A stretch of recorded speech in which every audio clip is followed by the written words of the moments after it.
Hello and welcome to another episode of ICU Doc Talk. Thank you for joining me today. Today I'm going to talk about neurocritical care. That's critical care medicine, but in a neurological critical care unit. And neurocritical care is like a very specialized ICU care for life-threatening neurological injuries. And it's run by neurointensivists and neurologists and neurosurgeons and nurses and physical therapy and everybody and pharmacists, everybody else that's involved. Now, keep in mind that I am not a neurocritical care doctor. I'm a cardiac intensivist, and I'm also an anesthesiologist. But I am fairly experienced with neurocritical care. I don't attend in a neurocritical care unit, but I work alongside my neurocritical care colleagues, and I'm very familiar with a lot of stuff. So take that with a grain of salt. And it's possible. I'm going to give just an overview of common problems that patients have in the critical care and neuro ICU, how to broadly treat those things, just some high yield topics. I could get some things wrong here or there. That's possible. But just keep that in mind as I continue that discussion today. So if this is your first time listening, I'm an ICU doctor, anesthesiologist. I talk about medicine. I talk about politics. Typically, I usually don't go too much into politics, and then I always talk about book reviews. I share recent books that I'm reading, nonfiction, fiction. The books I'm going to be talking about today at the end of the show, today in this episode, are what are they? I'm going to talk about Chokepoints: American Power in the Age of Economic Warfare by Edward Fishman. I'm going to talk about another nonfiction book called One Day, Everyone Will Have Always Been Against This by Akkad Amar. This is a book about the genocide that is happening in Gaza. And he's the author who wrote American War as well, which I have not read. And then I'll wrap it up with a Lord of the Flies by William Golding. I just reread that book recently. So that's the agenda for today. Let's move on. Oh yeah, let's not forget my first segment is always Hot Takes from the Void, where I open up a news app, and I read some headlines in real time, and you can get my hot take from the void about what's going on. It's always depressing, and it's kind of hard to get through, to be honest. All right, so hot takes from the void. What do we got today? Today is Saturday, May 17th, 2025. Let's see. Trump, this is from BBC News. Trump says he will call Putin on Monday to discuss stopping Ukraine war. I'm sure he will, and I'm sure he's going to solve all of the problems, right? Putin doesn't care what Trump or anybody says. He absolutely desires Kyiv and Ukraine and has for a long time. This goes back, this is part of Russian Empire and part of Putin and Putin's legacy of, honestly, imperialism, right? This is imperialism that he's doing. And he's not going to stop.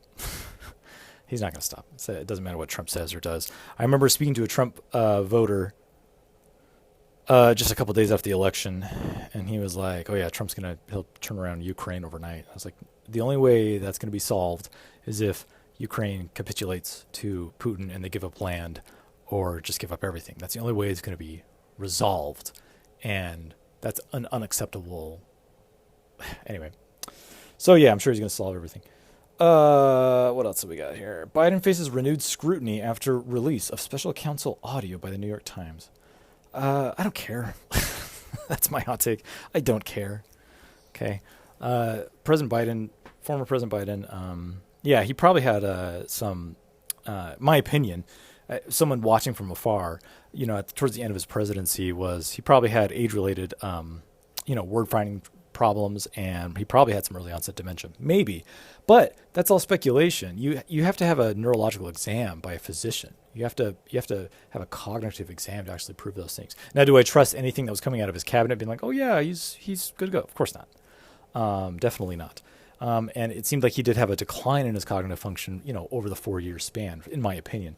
Does that mean he was unfit to be president, et cetera, et cetera? I guess it's on the eye of the beholder. Why is the New York Times reporting on this right now? I don't know. I certainly do not care. Maybe some people out there will get something out of that. Just a quick tangent. My opinions about Biden's term. Let me just show you how the low esteem I have for American presidents. Basically, every American president. I think that Joe Biden was the best president of the last like 40 years. And I don't like Joe Biden. What does that tell you? I think he was a better president than Obama. Certainly better than Clinton. Certainly better than Reagan and Bush. And I don't like Joe Biden. And I think he was a pretty ineffectual president. What I liked was his executive orders. He tried to give the teeth to the FTC and a lot of regulatory agencies. The Inflation Reduction Act, the CHIPS Act, I think were good. Trying to keep silicon chips out of China as a geopolitical move, I think was good. Bring TSMC here to Arizona, which is one of the best manufacturers of chips in the world, was a good thing. It's a good thing that he ended the Afghanistan war. It was bad how it went about, but it had to happen. So he did some things, but we needed a leftist populist, and that's not what he was. So he was ineffectual, and he highly critical that he should have bowed out of the race long ago and had a primary competition for Democratic candidates. But so yeah. Anyway, all right, let's move on. What else? Let's do a couple more headlines here. Court lifts block on Trump order to strip federal workers of union rights. Okay, well, that's news to me. So court lifts block on Trump order to strip federal workers. Whatever. It's all par for the course. Always, right? Trump's going to try to do everything to stop collective bargaining and unions. Okay, what else? All right, one more. Here's from The Hill. Trump defends Qatar jet gift, hits Bear for pushing radical left story. So, big thing in the news is he's accepting like a $400 million jet from Qatar, right? It's like bribery and corruption is just all on the surface now. How do you destroy a liberal democracy? And when I say liberal, I mean classical liberalism, right? Like open free markets and traditional voting and the rule of law and civil rights. That's what I mean by liberal democracy. How do you destroy liberal democracy? You flaunt the flimsy precedences and conventions on which it is built. And that is what Trump is doing. Pretty easy, to be honest. He's making it look pretty easy, right? And this is just another, right? He's absolutely flaunting all precedences and conventions because that's the only thing that's been keeping this country together is this weak connective tissue of precedents and conventions. And Trump has destroyed that and is crumbling our pathetic excuse for a liberal democracy. Anyway, maybe I shouldn't start my show with hot takes from the void because it's always bad. Let's move on. Let's get to the topic. All right. So topic for today is neurocritical care. Let me just repeat the caveat. I am not attending in a neurocritical care unit, but I work alongside them all the time. I'm in the neurocritical care unit at my institution all the time, helping out. They're helping me in my unit, so I'm very familiar with their how it goes. But I could get some things wrong. Just so you know, if I'm saying something and you're familiar with the topic, you're like, that's not quite right. Why don't you email me and be like, I don't think that was right what you said. Okay, so let's cover the major conditions that happen in neurocritical care. There's more than these, right? But just basic ones. So there's stroke, ischemic stroke, or hemorrhagic stroke. Ischemic stroke is where you have a blood clot that goes to the brain. Hemorrhagic stroke is where you have bleeding into the brain, right? There's those types of strokes. Traumatic brain injury, which we often call TBI. Subarachnoid hemorrhage. Status epilepticus, like really, really, really bad seizures.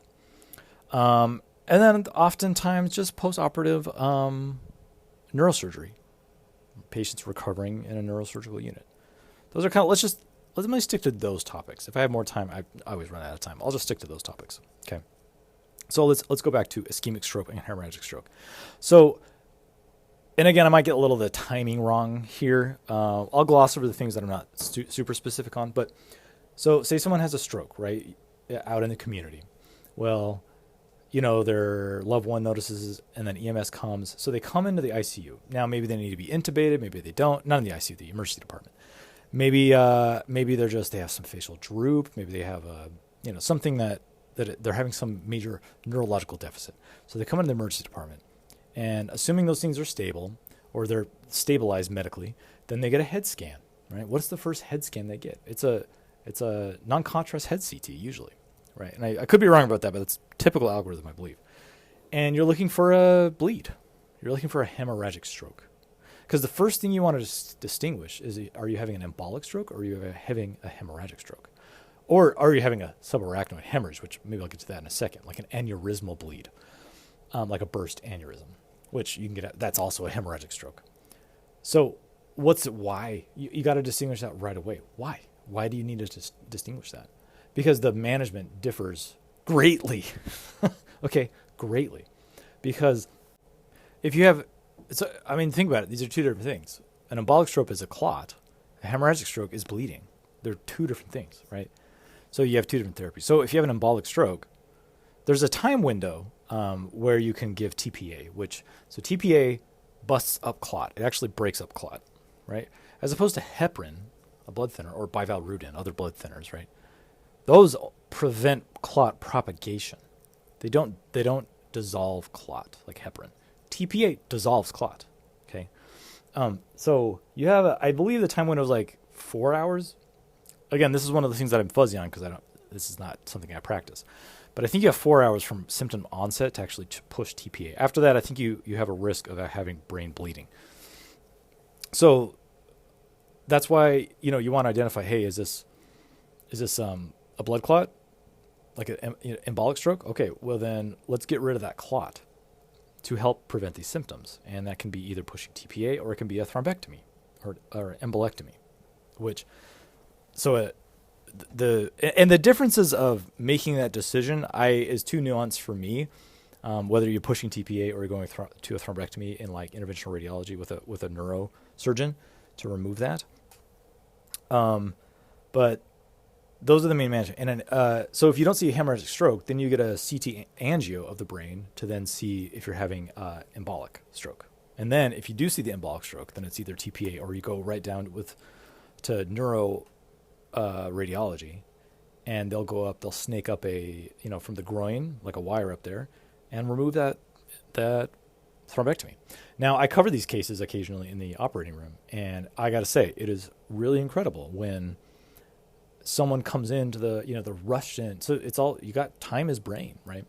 It's really amazing when someone comes in and they can't move their foot or their half their face or whatever, and they come into the operating room, and then a neurosurgeon goes in and takes out that clot, and then in 10 minutes they're moving it again. That's amazing. That's an incredible intervention, right? It's very dramatic, the things in Western medicine sometimes that, the benefit. There's a lot of criticism about Western medicine, right, which are all well grounded. But there's some things that you witness that you're like, that's awesome. That's incredible that we can do that.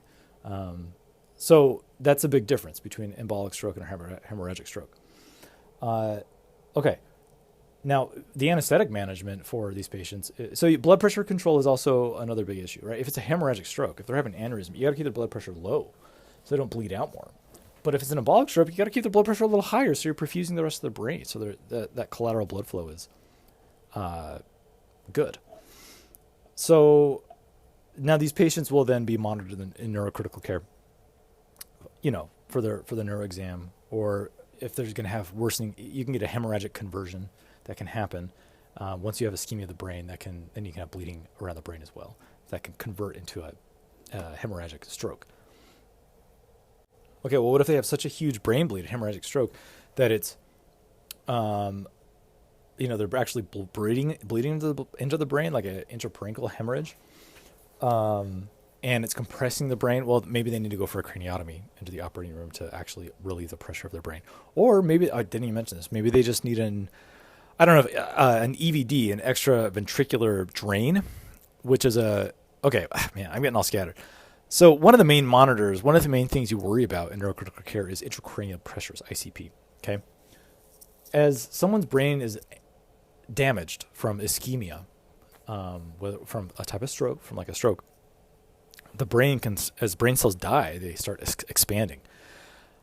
The brain starts expanding, but it can't expand very far because it's wrapped around by a skull, right? And so then you can get herniation of the very critical brainstem neurotissue that sits at the junction from the skull into the spinal cord. That can get all crammed and herniated, and that's death, right? I mean, that's a highway to brain death. So sometimes you have to relieve that pressure, if the ICPs are so high, if you suspect that they're so high. So there's a couple things you can do. There's some just medical management, there's some conservative things, and then there's surgical management. One of the medical management things you can do, obviously, is give hypertonic saline, right? Like 3%. That's a little bit into the subarachnoid hemorrhage, which I'll get to in a second. But why does hypertonic saline help ICPs? This all has to do with the oncotic pressure. So oncotic pressure is, let's see of an example. So just if you have more stuff in a blood vessel, more ions, you draw in water by osmosis. Okay? And if you have less stuff in your blood vessels and more stuff outside of them, you will draw them out. You will fill your interstitial spaces with fluid. So if you give someone hypertonic saline, like 3% saline, it creates this high tonicity within your bloodstream. And then that will draw water into the bloodstream and drive it out of the skull, bringing down intracranial pressures. And it's very effective. Okay. Another, in a pinch, and have done this before, is if you're really worried about someone's impending ICPs and they're having like a Cushing reflex.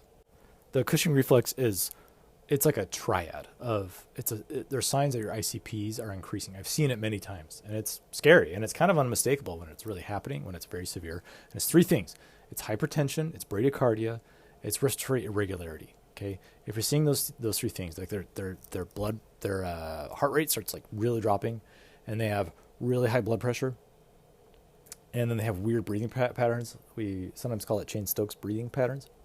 You're worried about their ICPs, and if I'm seeing that, I've done this bedside. If I'm worried about someone's ICPs, even though I'm not monitoring them, and what I'll do, the cheap trick is to grab an amp of sodium bicarb and just push that, because sodium bicarb is very hypertonic, and it will definitely help the ICPs. It will in a pinch. And code cards often will just have that, so I can get a stick of sodium bicarb in like 2 seconds, rather than waiting for maybe a hypertonic bag of hypertonic to come up from pharmacy, which may take a hot minute. You can give sodium bicarb, and that is a trick that you definitely need to keep in your back pocket. Let's move on to, of course, there's just way too much to talk about. Let's move on to subarachnoid hemorrhage. So what is that? Okay, so that's when you have blood outside of the brain that's bathing you have blood outside of the brain that's bathing the blood vessels. Well, how does that happen? It happens from rupture of the major arteries that feed the brain. It ruptures, and usually sometimes it's aneurysmal, sometimes it's not. Meaning there's an aneurysm. Someone just has an aneurysm in one of the arteries in the brain, a cerebral aneurysm, and it pops, and all that blood scatters over the surface of the brain. It's subarachnoid hemorrhage.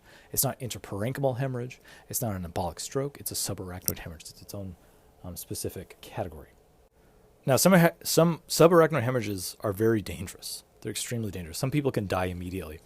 One of the classic signs of it is when a patient says, "I'm having the worst headache I've ever had in my life." That's one of those things you learn in med school. Like, oh, the patient says, "I'm having the worst headache I've ever had in my life." And when you're a med student, you're kind of like, I wonder if that's really how it is. And but this one is true.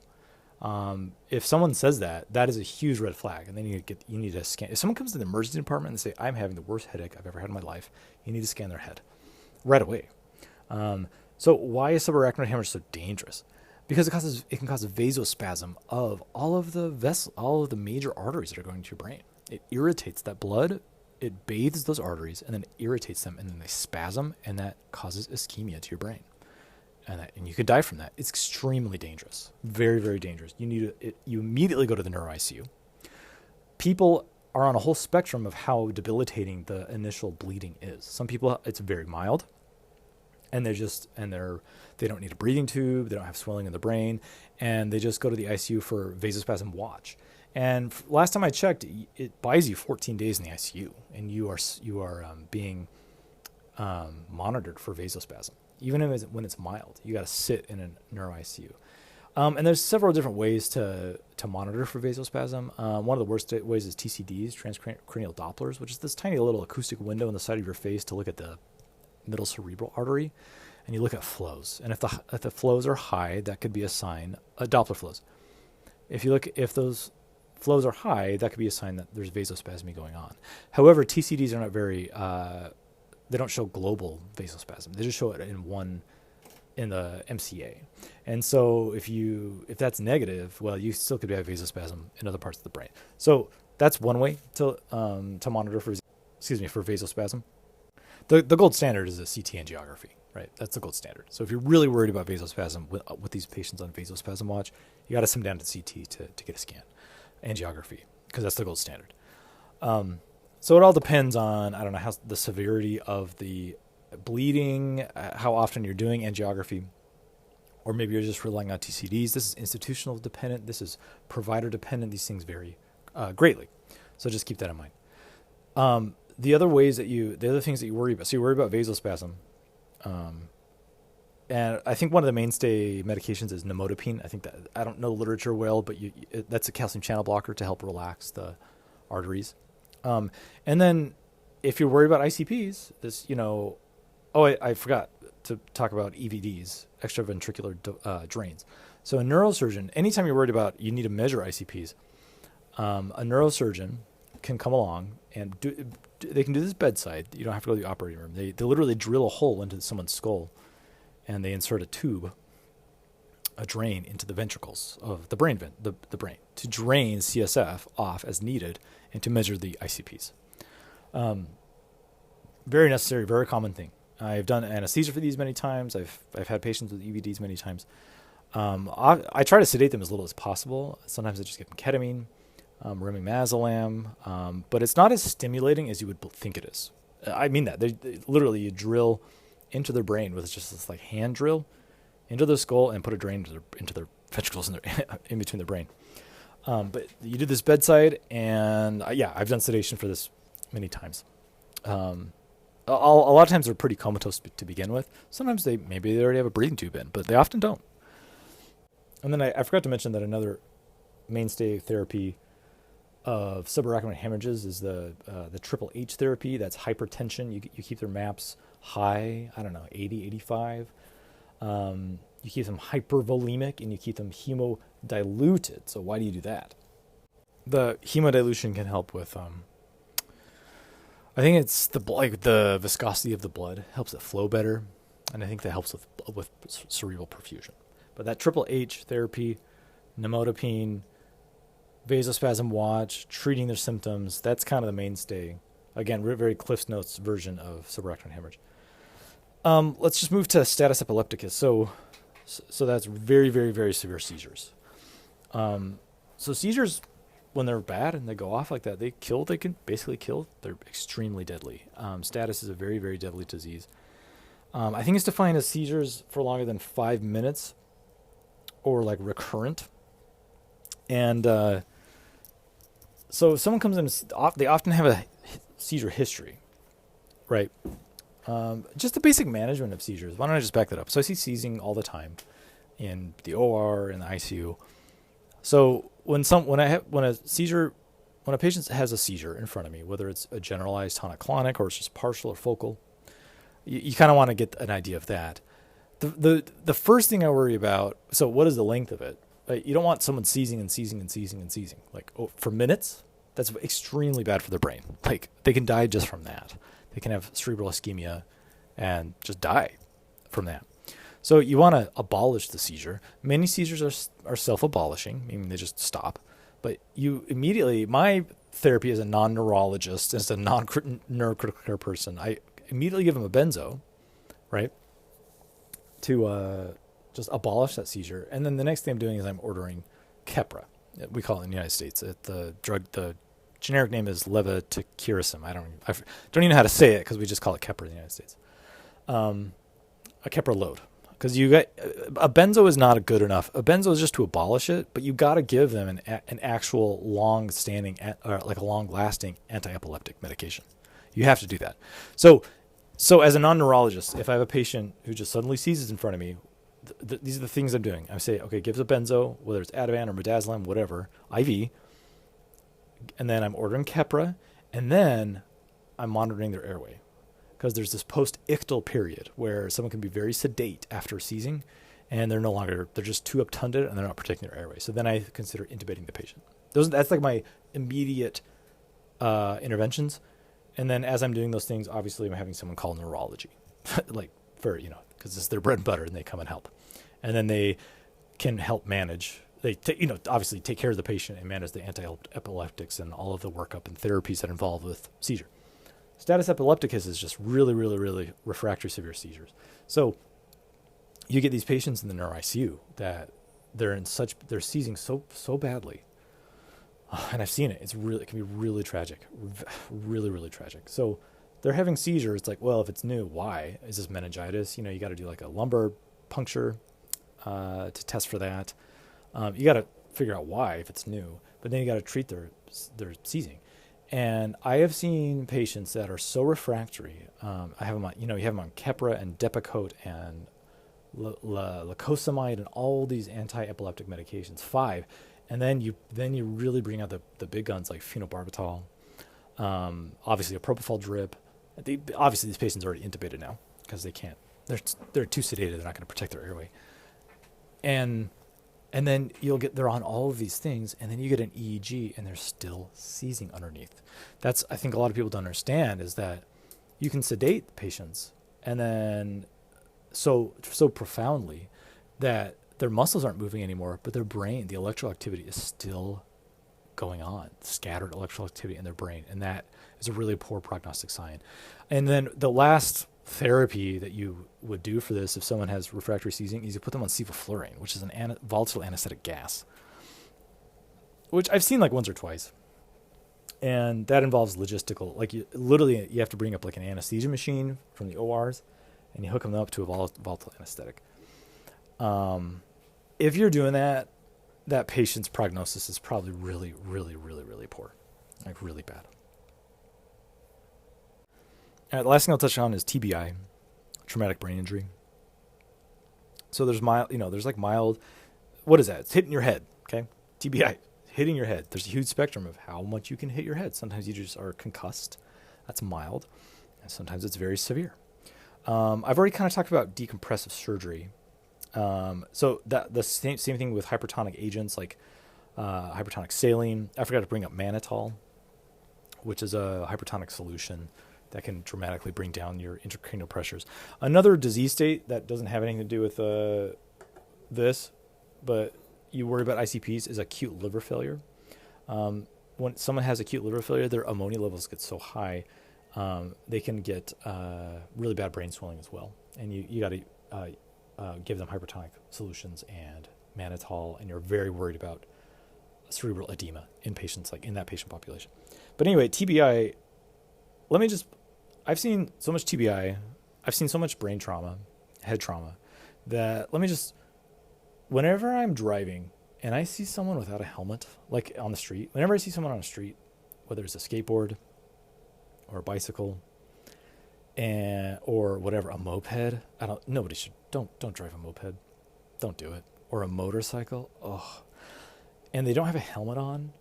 They don't have protective gear. They don't have any reflective lights. I yell. I honestly, I have to resist the urge to roll down my window and yell at them like an old man from my porch, because I get angry at people that are so foolish to not protect their heads, because I've seen so many people get severely harmed and die because they don't protect their heads from anything. I don't bike on the street. I've never been on a motorcycle in my life, and I never will. I will never let one of my children while my children are under my care, they will never be on a motorcycle, and I will strongly encourage them to never ride a motorcycle in their lives. And if you're on a bike or doing anything, a skateboard, longboarding, you have to have a helmet on your head. You can die. Okay. Please listen to my advice. I've seen it. I've seen too many tragedies of people not protecting their heads. And it is extremely tragic. It often happens in young people. It happens in older people as well. But I get so sad when I see people. I just turn into this like cantankerous old man, and I just want to yell at them. Like, what are you doing with your life? Stop gambling your life. Like, put a helmet on your head. Are you kidding me? Oh, I've just seen it too many times. I mean, that's it. That's all I'll say about TBI. Put a helmet on your head. So, I mean, a neurocritical care, it's this ballet between neurologists, neurointensivists, neurosurgeons, and all of the other staff that are helping there. It can be a very sad and tragic place, but it can also be a place that people recover from, and there's lots of challenges that come with it as well. I really enjoy neurocritical care. And typically to attend a neurocritical care, you're a neurologist, and then you do a critical care fellowship on top of your neurology residency. I believe, though, that any critical care physician can also get certified in it and attend in a neurocritical care, which honestly I wouldn't mind doing it. I really like neurocritical care. I think I'll leave the discussion at that. Of course, there's always much more to say, but we'll end the topic there. All right, let's get to some book reviews. My book came out. I forgot. I meant to mention I have a new book that came out 2 days ago on May 15th. It's called Dark Prophet. So I'm also an author of fiction. I write fiction. I don't write any medicine books. My writing is recreational and therapeutic for me. I love the escapism of writing. So I write science fiction, and I've written a medical thriller. My pen name is Welker, Welker, and my 8th novel just came out. It's called Dark Prophet. It's the second book in a series called Dark Law. The first book in that series is called Dark Theory. And in that book, a robot wakes up in a junkyard. He has no memory. A thief puts him back together and recruits him to rob a castle of a flake of dark matter. Unbeknownst to these two characters, the universe around them is actually dying. The cosmos are unraveling. Time is unmaking. And they are going to play a major role in that. So it's a big, epic science fantasy adventure that is it's a very big, bloated tale that's really just getting away from me, but I'm really enjoying writing it. So the first book is called Dark Theory, and then there's a novella called Dark Kingdom, and then my new book is called Dark Prophet. If you're interested in reading something else that's not quite a commitment, you want to start somewhere with my books, start with Saint Elspeth. Okay, that is a standalone post-apocalyptic sci-fi book. I think it's my best novel. You can start with that. Anyway, let's talk about my books I was going to talk about. What did I say? So I just finished this book called Chokepoints, which was really good. So it's called Chokepoints, American Power in the Age of Economic Warfare. This is by Edward Fishman. It was published February 25th, 2025. And it's a book about geopolitics. When I read geopolitical books, which I read a lot of them, I like to read them a little more recent. And this is a nice recent book. This book is about economic weapons that the U.S. has used specifically against Iran, China, and Russia. And the author kind of starts back in the early 2000s with the topic up until like today and the impact of those economic weapons. When George W. Bush was in office, the prevailing wisdom during his time was that economic sanctions were like this impotent tool in geopolitical economic warfare, and that there was no point to use them because they were too weak. But that convention has been turned on its head with some dramatic and sometimes unpredictable consequences since then. This book outlines the use of sanctions and multilateral and international banking pressure that has been used by the U.S.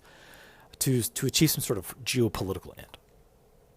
The financial sanctions prior to like Saddam Hussein weren't that useful, and they were weak. They didn't deter people, regimes, until the Office of Terrorism and Financial Intelligence was organized in 2004, or it's called the TFI, the Office of Terrorism and Financial Intelligence. It was created to target and sanction money laundering of other countries. That's really what this book is about. It's about TFI. TFI discovered these money laundering schemes with North Korea and China, amongst other operations. TFI, the guy in charge of it, was named Stuart Levy. He recognized a specific bank was doing that laundering with North Korea, and they shut that bank off from the American financial system. This action alone had an enormous ripple effect on North Korea, and it froze just 25 million from the country. But it was an effective proof of concept test that found that financial warfare could be a tool of the U.S. And Stuart Levy kind of started to ascend the ranks of recognition, and he worked with Obama as well. After North Korea, Levy went after Iran. He and his team personally went out and threatened banks all over the world with penalties and other threats of being shut off from the American financial system if they did any business with the Iranian government. Iran balked at this tactic until it actually started to work. The weaponization of multinational banks against Iran was so effective that it brought Iran to the negotiating table and put their uranium enrichment on hold.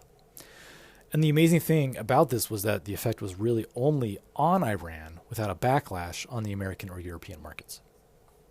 This book then goes into detail about TFI and the American effort to stop the Chinese global takeover of 5G through the company Huawei, which is clearly part of China's multi-pronged effort to take America's place as the world hegemony.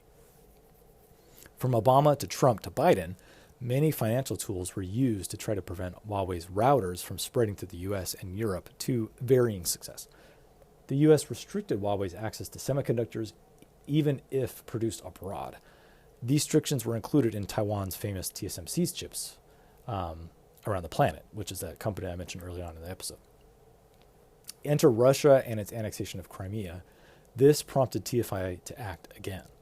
The challenge this time was much larger than Iran because Europe heavily relied on oil from Russia.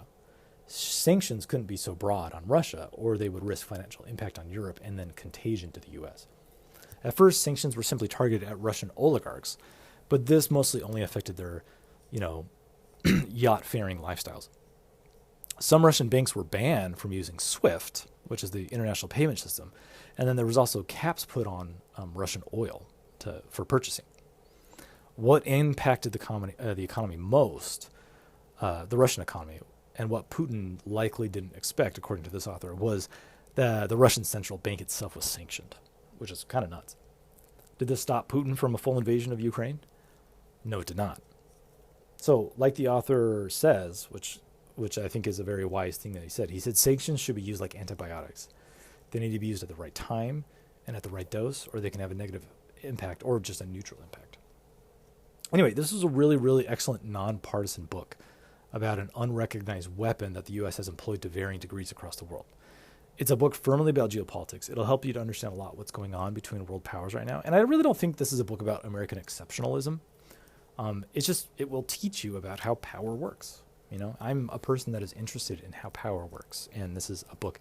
I don't read this book to be like, oh, how does America so great at doing stuff? That's not what this book is about. It's about understanding how power works, and it's good. I recommend it. It's called Chokepoint, American Power in the Age of Economic Warfare by Edward Fishman. Okay, next book is One Day Everyone Will Have Always Been Against This by Omar El Akkad. This book was published February 25th of 2025, so it is a recent book. As I discuss this book, I'm going to be asking some rhetorical questions. Okay. The first one is, why does a nuclear-armed government have to commit mass murder of one of the youngest and most densely populated regions in the world to, quote, defend its right to exist? What does the existence of innocent Palestinians have to do with Israel's ability to be defined as a nation? So before the abject Western-sanctioned current genocide on the Palestinians in Gaza, before it happened, and it is happening right now, I knew it would happen. When Hamas killed innocent Israeli citizens that day, I feared that, in the least, tens of thousands of innocent Palestinians would soon die, and that it would greatly eclipse the loss of life of innocent Israelis. The reason I knew this is because Israel has already done everything within their power already to create a de facto racial apartheid, and oftentimes a de jure apartheid, meaning by law apartheid. And Israel, the Israeli government, was looking for any excuse at all to more aggressively cleanse the Palestinians. The terrorist organization Hamas gave them that excuse to do that. And here we are. And here is this book that I read called One Day Everyone Will Have Always Been Against This, which tells you everything you already know, or you should know. Open genocide of innocent men, women, and children is happening on a mass scale in Gaza. This genocide is sanctioned and bankrolled by the U.S. government and both U.S. political parties. If you are an American taxpayer, you have labored to create funds that are murdering small children in Gaza. I almost wanted to give this book 1 star when I was thinking about it, because a better title for this book would be Hopelessness, a Guide. But I really loved this book, actually, because even though I don't know the author, I really developed a deep love for the author, because he's human, he's kind, and he's honest. He sneers and he condemns complicit liberals a lot in the book. He, of course, condemns American conservatives, but spends little time doing so because what's the point? This book is kind of a memoir of this author who grew up in Egypt and in Canada and became a journalist. And it's him, and he's like, a Muslim Canadian, and it's a bit of a memoir, and it's also a bit of a book of condemning the West's genocide on Gaza. That's what this book is about. And so he doesn't spend a lot of time talking about Trumpism, right? Because he recognizes that Trumpism is worse for the Palestinians. But in the end, to endorse the Liberal Party who facilitated and supported the current genocide, he sees as morally repugnant. Which it is. It is in its own right. I agree with that. The author knows that fear and self-interest and what drive the silence and the muted responses to genocide and the double standard in reporting, it's all fear and self-interest. He only basically has praise for like college students who lost it all with their pro-Palestinian protests, and he praises those who refuse to participate in the new liberal world order that condones and backs this up, the genocide. As I was reading this book, and I've read many books like this, I was reminded of the dichotomy between Martin Luther King and Malcolm X. And here's the dichotomy. It's incremental liberalism versus revolution as a means to bring about justice and change. Okay, that's the dichotomy. And that was kind of evoked in this book. It reminded me of that dichotomy, which I think about a lot. It's an important dichotomy that we should all grapple with. So I want to ask a series of questions. You can think about these questions, okay? This is just me to you, the listener, just me. Just think about these questions. Over the long and grievous arc of U.S. history and the pathetic excuse for a liberal democracy that the U.S. is. So here's question number 1. Domestically, has the U.S. improved for the better since its inception? Like, are there more civil rights? And are things different than since its inception when the Constitution was drafted? Okay, that's number 1. Think about that. Number 2, if things have improved, did that change come about by incremental liberalism or by revolution? Okay, think about that. Here's my third question, very specific. Who did Lyndon Johnson, LBJ, who did he invite in the White House for a chat? Was it Martin Luther King or was it Malcolm X? If you don't know the answer to that, it's Martin Luther King. Malcolm X was never invited to the White House. And then here's the fourth question. What revolution throughout the last 400 years actually resulted in a material change for the average citizen without mass murder from the incoming regime? Any revolution that may immediately come to your mind, especially the American Revolution, were aristocratic revolutions. The American Revolution, the French Revolution, the Russian Revolution was an aristocratic revolution dressed up as a proletariat revolution. So the answer, in my opinion, is none. No revolution has actually caused a material change for the average citizen without mass murder from the incoming regime. Notice that these questions, what I'm getting at pragmatism. These are questions about pragmatism. Pragmatism famously gets results, while shaming and moral grandstanding do not get results. And that's what this book is. This book is a book to shame and to moral grandstand. Doesn't mean it's not a good book. It is. Doesn't mean the author isn't right, because he is. And the more time I spend thinking about this book and how change happens, I sometimes wonder if it's the interplay between the pathetic left, like the weak left of the United States, and the radical left that brings the establishment to the table to talk, right? LBJ brought MLK to talk, not Malcolm X. But maybe it's because the empire, which America is, it's an empire, it sees the possibilities of the rapacious left, right, the Malcolm X type left, and prefers to negotiate with like the milquetoast left instead, right? Perhaps if it weren't for the reactionary nihilism of leftist and anarchists, then no incremental movement would ever happen, right? And that's what a lot of the pro-Palestinian protests are, or the protest vote against Kamala Harris. This is reactionary, nihilist, anarchist voting, or action, or protest. That's what it is. That's what it is. And it evokes Malcolm X. This dichotomy has existed for a long time, and we're seeing it just right now. It's a rebranding of that dichotomy.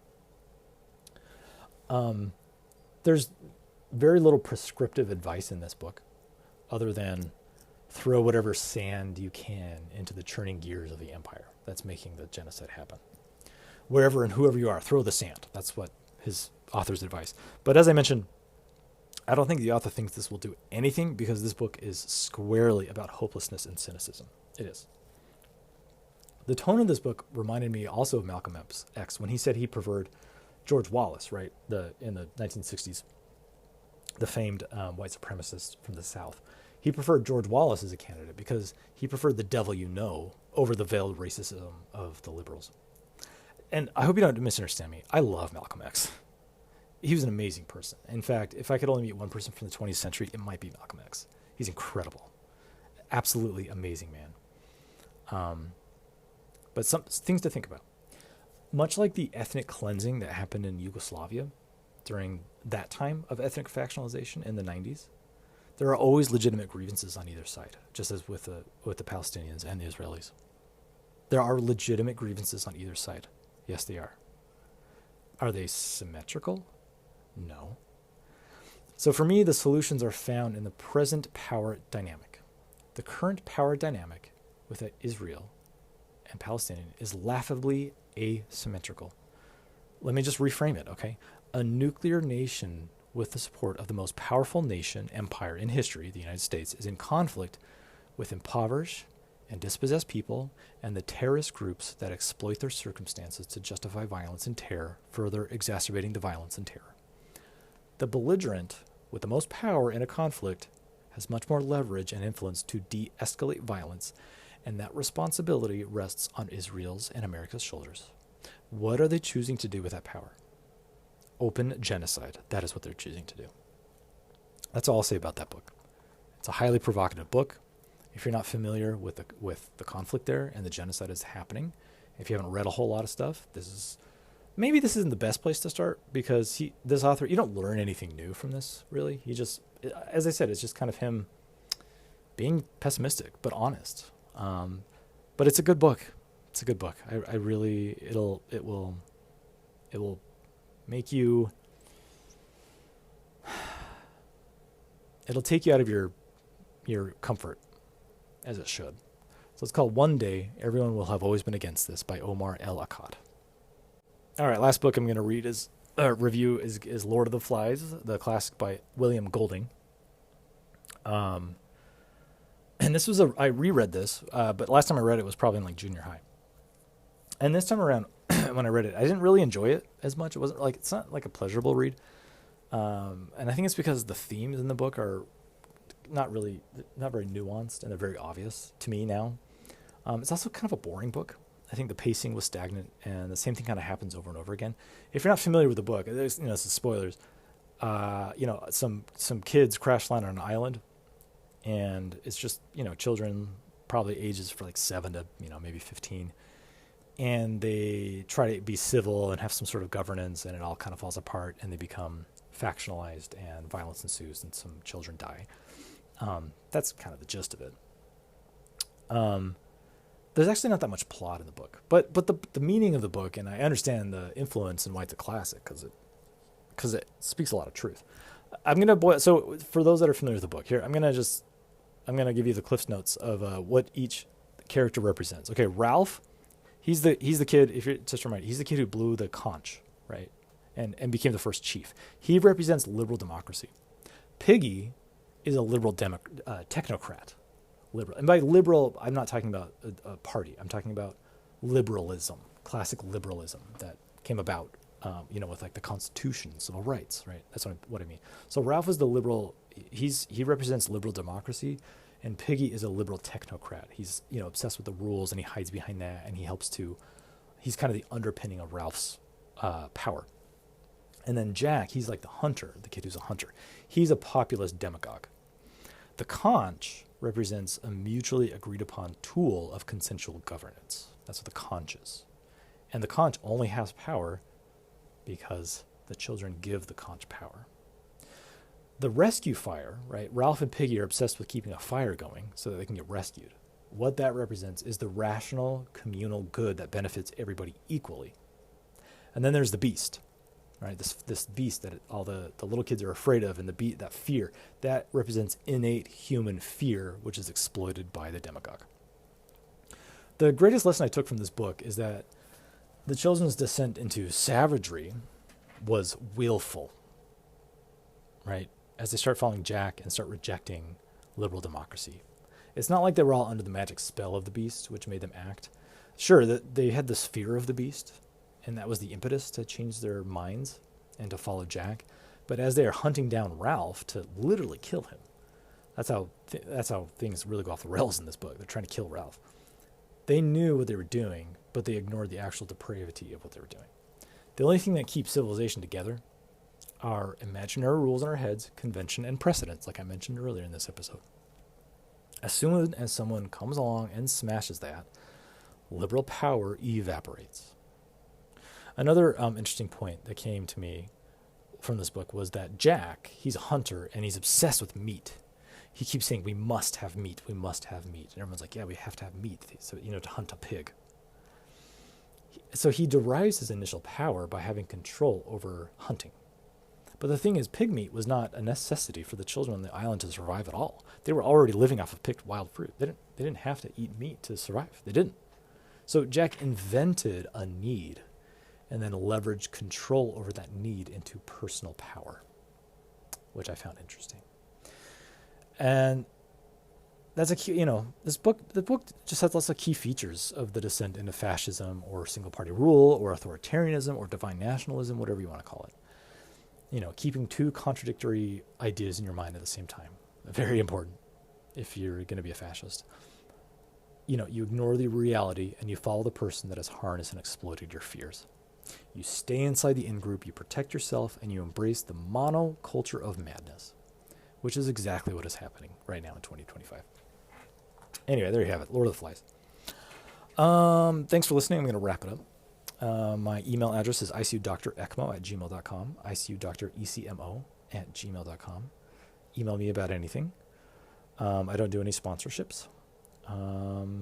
My TikTok and Instagram accounts are still up, even though I do not create content. The TikTok account is ICUDoc.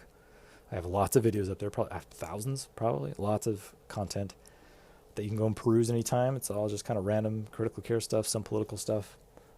I talk about books on there a lot. And then my Instagram account is the same content, but it's on Instagram, and it's ICU Doctor TikTok. My author name is Wick Welker. I have a small account on Blue Sky, which I just post author stuff. I'm not very active on there, but feel free to follow me if you're on Blue Sky. And that's it. So thanks for listening. I will see you next time. Oh, and please leave a review. Rate and review the podcast to help it grow organically. I don't plan on monetizing or having any sponsors. So if you like the podcast, you want it to grow, share it with somebody, and rate and review. Thanks a lot.